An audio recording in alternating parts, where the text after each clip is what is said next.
राजदरबार में दोनों युवक उपस्थित हुए। मैं आपका ऋणी हूं। राजा साहब ने शुरू किया, युवकों, मैं आपका ऋणी हूं, मेरा बहुत बहुत प्यार, मेरा बहुत बहुत नमस्कार स्वीकार करो। क्या चाहते हो? मैं आप दोनों को पुरस्कृत करना चाहता हूं, पुरस्कार देना चाहता हूं। वैभव ने झट से कहा, महाराज यदि खुश हैं तो मुझे 10,000 स्वर्ण मुद्राएं दे दीजिएगा, ताकि मेरा जीवन यापन, जो शेष जीवन है, वह ठीक चल सके। दीजिएगा। हुक्म हुआ राजा साहब का, इसको 10,000 स्वर्ण मुद्राएं तत्काल दे दी जाए। विवेक की बारी आई। कहता है, राजा साहब, छोटा बच्चा था, माता पिता की डेथ हो गई, अतएव सब कुछ मन का मन में रह गया, पढ़ नहीं सका। बड़ी लालसा थी, पढ़ूं, पढ़ के कुछ बनूंगा, अपने माता पिता का नाम रोशन करूंगा। बेशक मर गए, लेकिन उसके बाद भी उनका नाम रोशन करूंगा। अतएव पढ़ने की इच्छा मर गई, खत्म हो गई, पढ़ न सका। यदि मेरी पढ़ाई का अब भी प्रबंध किया जा सके तो आपकी मेहरबानी होगी। मुझे धन नहीं चाहिए, मुझे घर नहीं चाहिए, मुझे रहने के लिए कुछ नहीं चाहिए, मेरी पढ़ाई की व्यवस्था कर दीजिएगा। मैं आपका ये उपकार कभी जिंदगी में भुलाऊंगा नहीं। हुक्म हो गया, अमुक आचार्य के आश्रम में इस युवक को पहुंचा दिया जाए, सारी की सारी व्यवस्था राज्य से होगी। बहुत प्रसिद्ध आश्रम है, वहां आश्रम में विवेक चला गया है। 12 वर्ष तक वह रहा है। शुरू से पढ़ाई शुरू की, पुराने संस्कार सुसंस्कार जागे।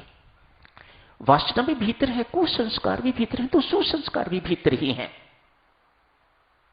मौका मिला, आचार्य मिले, संत मिले, उन्होंने कुसंस्कारों को दबा दिया नीचे और सुसंस्कारों को उभार दिया। विवेक इस वक्त सुसंस्कार युक्त हो गया हुआ है। अतएव पढ़ाई की शार्प मेमोरी, इतना पता ही नहीं था कि मुझे ये सब कुछ इतनी जल्दी याद हो जाएगा। शास्त्रों का अध्ययन किया, प्रकांड विद्वान बन गया, अनेक सारी सिद्धियां प्राप्त हो गईं, अनेक सारी अनुभूतियां मिली, बहुत प्रसिद्ध हो गया। दूर दूर तक उसकी ख्याति मानो एक सुंदर फूल खिल गया, जिसका सौंदर्य दूर दूर तक, जिसकी महक दूर दूर तक फैलनी शुरू हो गई। 12 वर्ष का समय बीत गया है, 13वां साल लग गया है। आज सोचा, चलो अपने गांव की ओर चलता हूं। परमात्मा की कृपा से कुछ प्राप्ति हुई है, तो यदि इस प्राप्ति से दूसरों को कुछ प्राप्त हो सके, जो कुछ मिलता है साधक के लिए अपने पास रखना बड़ा मुश्किल, वह उसे बांटना चाहता है, देना चाहता है। जो कुछ मुझे प्राप्त हुआ है, शायद मैं दूसरों को भी प्राप्त करवा सकूं। इसी आशय से आज वह अपने गांव की ओर चल पड़ा है।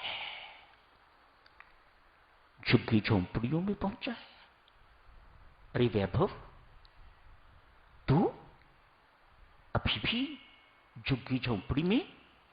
इतना सारा धन, इतनी संपत्ति, 10,000 स्वर्ण मुद्राएं कोई छोटी संपत्ति नहीं मेरे सामने। तुझे राजा साहब ने दी थी और तू अभी भी झोंपड़ी में रह रहा है। तूने क्या अपनी हालत बना रखी है? क्या हो गया है? वैभव देवियों सज्जनों इतना कमजोर हो गया हुआ है, इमेशिएटेड, मानो हड्डियां दिख रही हों, इस प्रकार की उसकी हालत हो गई है। आंखें धस गई हुई हैं, चेहरा पिचक गया हुआ है। वैभव वैभव नहीं रहा, मानो 10-12 साल में बुढ़ापे ने इस प्रकार से उसे घेर लिया है कि वह एक शव की तरह चलता फिरता शव जैसा होता है, वैसा दिखने लग गया है। क्या हुआ है तुम्हें? विवेक ने पूछा। वैभव की इतनी कमजोरी कि वह विवेक को पहचान नहीं सका, लेकिन विवेक ने तो पहचान लिया। विवेक जो ठहरा, एक पात्र को पहचानता है, कुपात्र को भी पहचानता है। विवेक जो हुआ, इसी विवेक की चाह है साधक जनों, इसी विवेक की जरूरत है एक साधक को। ये विवेक ही जीवन में होना चाहिए। क्या हुआ है तुम्हें? कहा वैभव, क्या बताऊं क्या हुआ? बताते क्यों नहीं? इतना धन लेके आए थे, क्या रास्ते में किसने लूट लिया? नहीं विवेक, धन ने मुझे लूट लिया। शब्द सुनो,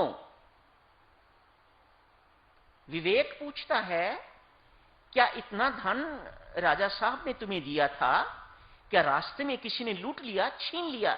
नहीं, धन ने मुझे लूट लिया। धन मिलते ही मेरे कुसंस्कार उदित हो गए। सत्संगति पाके विवेक के सुसंस्कार उदित हो गए, धन पाके वैभव के कुसंस्कार उदित हो गए। बच्चों देवियों सज्जनों, इस अर्थ से धन को क्या कहते हैं? अर्थ। शास्त्र कहता है इस अर्थ के साथ 15 अनर्थ जुड़े हुए हैं। जो इन अनर्थों से बच सका, धन उसका कुछ ना बिगाड़ सका। जो इनके चंगुल में फंस गया, वह कम से कम इस जन्म में तो नहीं निकल सकेगा।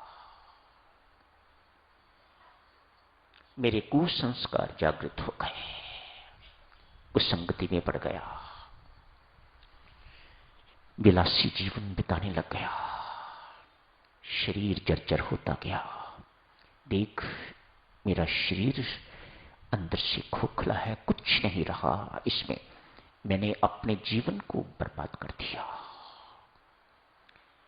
विवेक, सच मान, परमेश्वर द्वारा दी हुई इस अनमोल रचना को, परमेश्वर द्वारा दिए हुए इस अनमोल जीवन का मैं सदुपयोग नहीं कर सका। मेरी जिंदगी की सबसे बड़ी हार।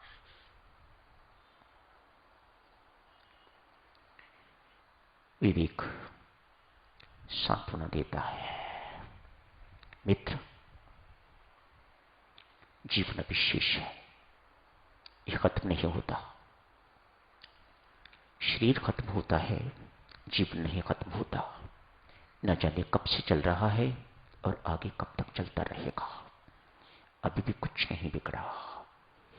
पीठ पर हाथ रखा, उसे गले लगाया। शेष जीवन का तू सदुपयोग करेगा, मैं तुम्हें ऐसी चीज दूंगा जो तेरे साथ जाने वाली है, जिसे कोई लूट नहीं सकेगा। तू कह रहा ना तुझे धन ने लूट लिया है, मैं तुम्हें ऐसा धन दूंगा जिसे कोई लूट नहीं सकेगा, जो तेरे साथ जाएगा, जो तेरी संपत्ति है, जिसका परमात्मा आदर करता है। मैं तुम्हें ऐसी संपत्ति का मालिक बना दूंगा। समय हो गया है साधक जनों, इस चर्चा को और आगे जारी रखेंगे। अगले सप्ताह नहीं, उससे अगले सप्ताह। आज यही समाप्त करने की इजाजत दीजिएगा। धन्यवाद।